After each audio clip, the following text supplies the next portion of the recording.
La parole est à Monsieur Ariel Veil pour Paris en commun pour 5 minutes. C'est à vous, Monsieur le maire.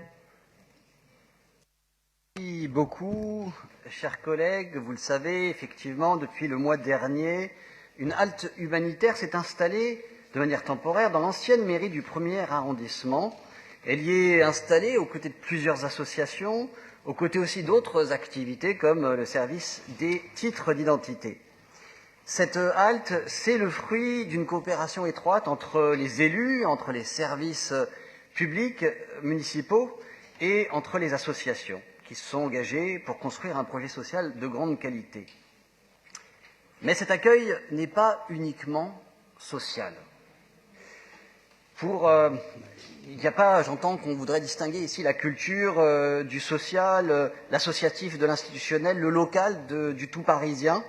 Mais pour une meilleure intégration, l'Armée du Salut a eu à cœur d'inscrire ce lieu dans son environnement immédiat, un environnement de culture au cœur de Paris, grâce à des partenariats avec le musée du Louvre, avec le musée en herbe, qui est juste à côté aussi, et avec des ateliers d'artistes en exil à Paris-Centre. Ce travail de proximité avec tous les acteurs concernés prend évidemment tout son sens avec la mise en place, à notre initiative, avec l'opérateur, d'un comité de pilotage mensuel. Et après 3 premières réunions d'information, le premier comité régulier s'est d'ailleurs tenu hier. Il permettra par la suite d'apporter tous les ajustements nécessaires à la réussite de ce dispositif, que ce soit pour ses bénéficiaires ou pour les riverains. À Paris-Centre, et contrairement à ce que certains voudraient donner à voir sur les réseaux sociaux ou même dans cette assemblée, la solidarité et la culture n'ont jamais fait aussi bon ménage.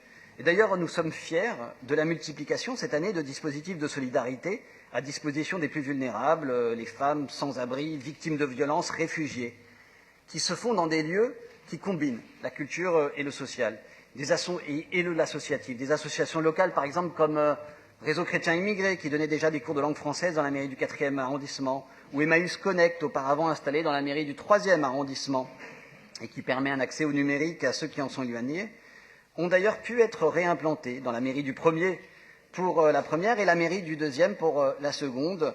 On voit bien, tandis que d'ailleurs Aurore est au carreau du Temple et Emmaüs Solidarité à l'ancienne mairie du 4e arrondissement.